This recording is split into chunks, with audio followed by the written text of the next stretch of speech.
Good morning, good afternoon, good evening, whenever and wherever you are. My name is Anna Rochelle, and today we're going to talk about segment relationships and circles. So just before we get started, this is coming from California State Standards, Common Core. We're looking at big ideas, the geometry textbook for high schoolers. This is in chapter 10, section 6. So we're looking at this big ideas, chapter 10.6. These are the numbers. I've just labeled them as 1, 2, 3, 4, 5, corresponding with 1, 2, 3, 4, 5. Okay. And we're going to go ahead and solve it. So in this type of problem, all they're asking you is for x. And so one of the things that we know with chords in a circle is that if we take one chord and kind of break it up, into two pieces. They don't necessarily have to be equal pieces, but they can be. What's happening is part of one chord times part of another, part of chord A times another part of chord A. So for example, 6 times 8 is going to be equal to part of chord B times the other part of chord B. So we're looking at something like this. So now one of the things that you have to remember is you're going to use distributive property. You're also going to likely have to factor, excuse me, I have a terrible cough. You're also likely going to have to factor once you get this x squared in order to determine what x is.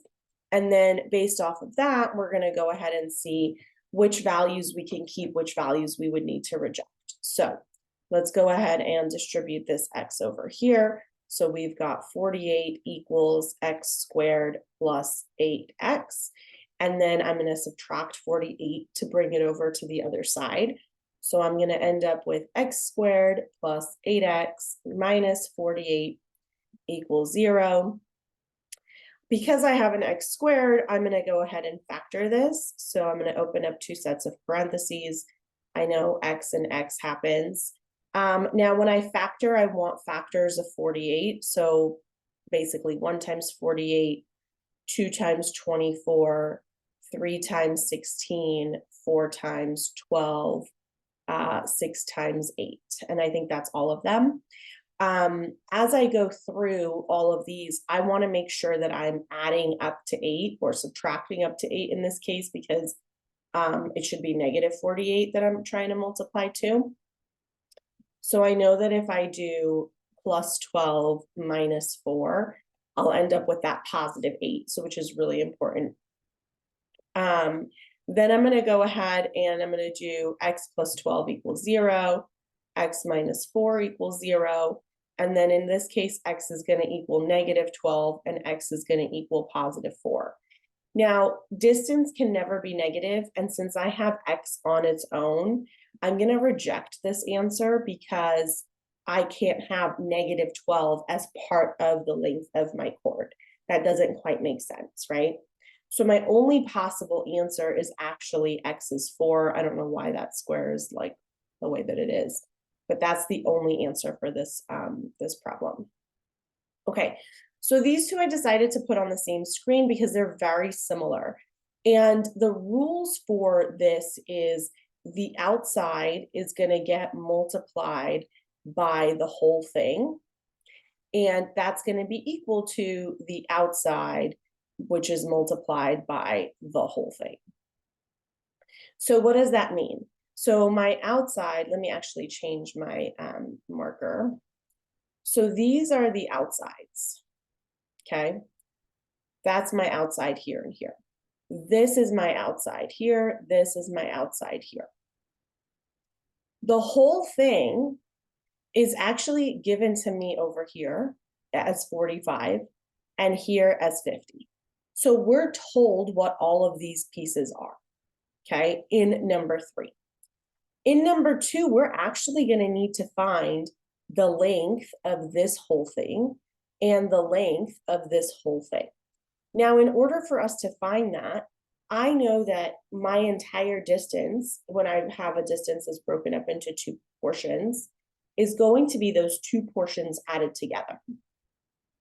So my whole line from this point here to this point here is going to be x plus 8.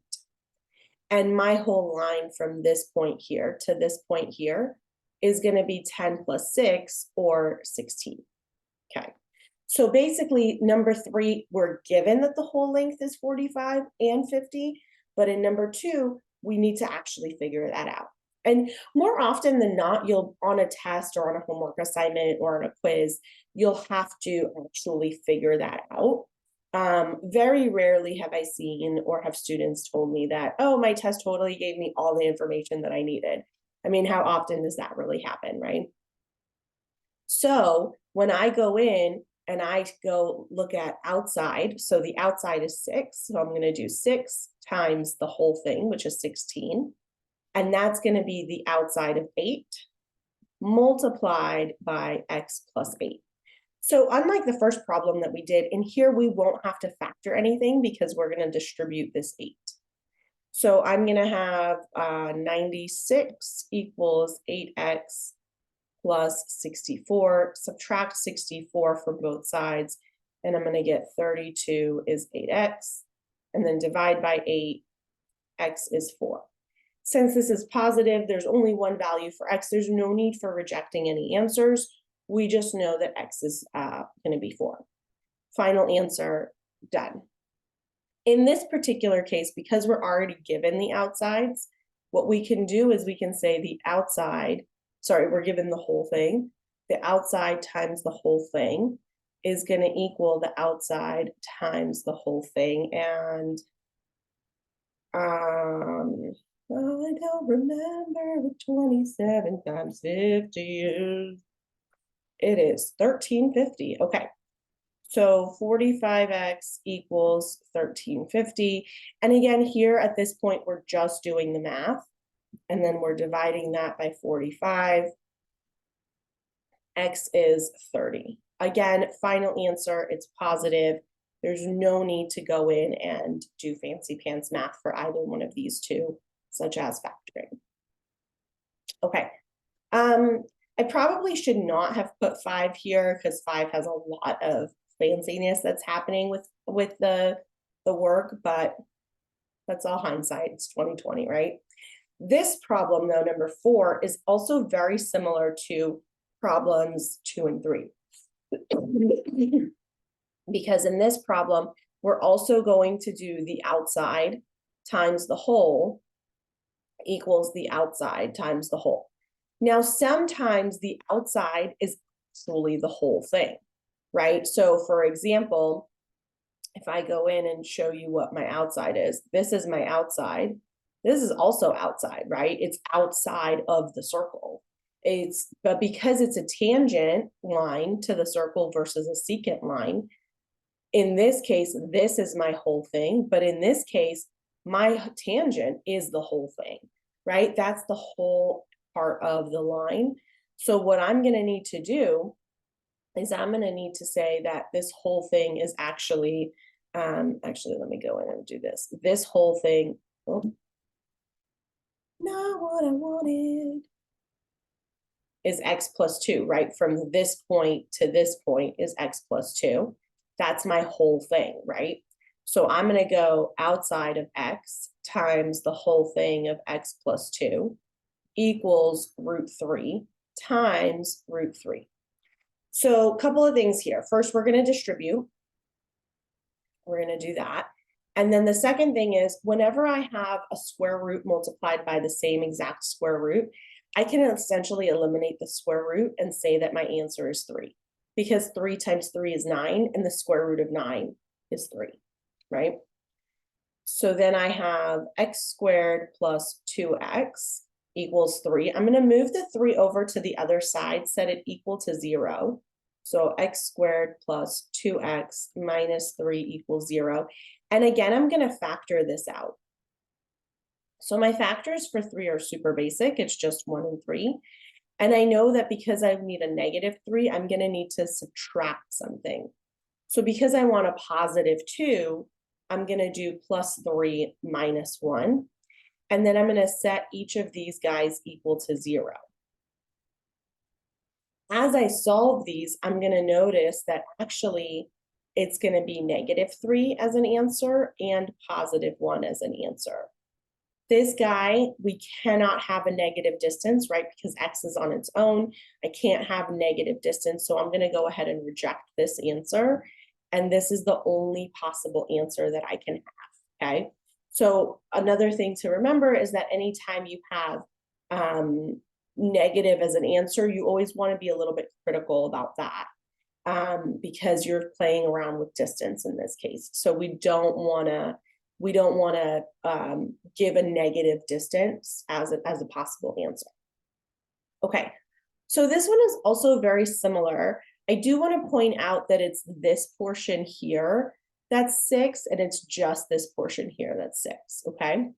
So again, we have this same business of outside times the whole equals outside times the whole. Whoops. In this case, this is my outside here, and this is my outside here, right? And then this is actually my whole, and this is actually my whole. And so one of the things that you'll notice is that this is the part, actually, let's make it red. This is the part that we don't know what it is. And that's the part that we're going to have to find first in order to be able to use that as part of a triangle. We're going to actually create 2 triangles that are similar and use that in order to find the radius. Okay, so without further ado, let's go ahead. So I know I have outside times whole, so I'm going to have this whole piece is going to be x plus 8. So I'm going to actually use this whole piece as my unknown amount because, you know, I've been doing it like that up until now. So that's how it's going to go. Whoops. You can probably do 6, but there's no need to do that. I mean, it's totally fine. Is going to equal my 12 times 12. So again, I'm going to have to distribute just like I did in the last few problems. And I'm going to end up with 8x plus 64 equals 144. I'm going to subtract the 64 and get 80. So then x is going to be 10. So I know that this whole CE is going to be 10. So if this part is 6, this part is going to be 4. Okay. So now I found that piece. Now, because I have to find the radius, I actually need to create radius, like a radii. So one of the things that I'm going to do is I'm going to create this line PE and this line PC.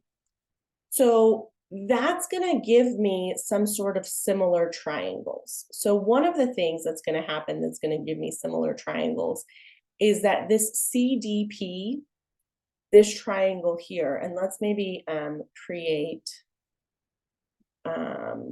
maybe let's do a different color.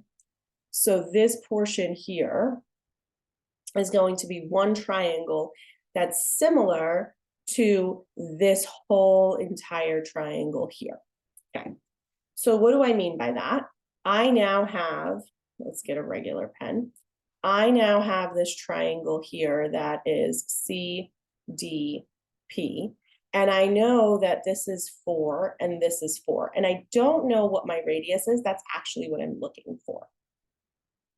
The other triangle that I have actually has 2 radii, so PCE. I know that this whole bit is 10, right? And then I don't know what the radius is for here and here. Now, in this case, I know that I can do the ratio between the 2 different pieces that are similar. So my ratio for that is going to be PD over EP, which is equal, so PD, which is this 4 here.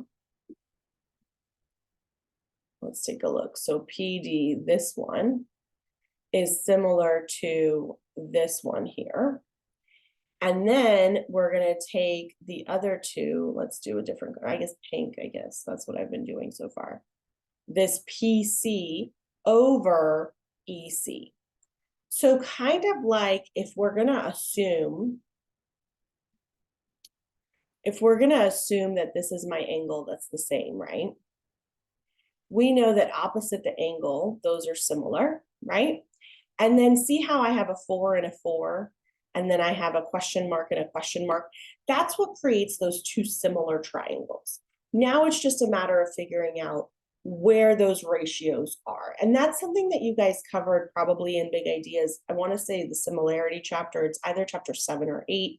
I don't remember which number it is. I think 9 was trigonometry. But one of them is like a similar triangles problem. So then we're going to set that equal to PC over EC. Even if you flip-flop it, so like let's say you do EP over PD and then EC over PC, it doesn't matter your ratio, so long as your P whatever is over your E whatever, it should be fine. So then I'm going to have 4 over the radius is equal to the radius over 10. We're going to then cross multiply. So I'm going to have r squared equals 40. And then we're going to square root that. So square root of 40 is a little bit over 6. So calculator says that the radius is about, I guess I should do about 6.32. Depending on what it gives you, like which type of units you're required to find. So for example, you could be to the nearest whole number, to the nearest tenth, to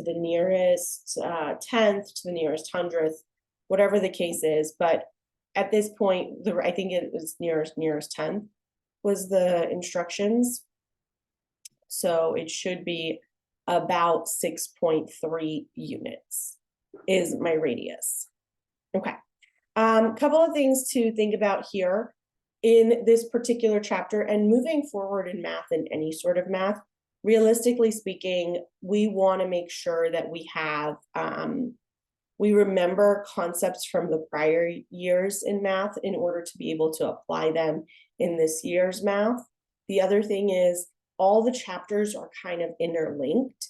So there are certain topics that you're going to need to know from previous chapters in this chapter in order to be able to solve the problems. Okay, I hope that this was helpful and I will see you in another video. Bye.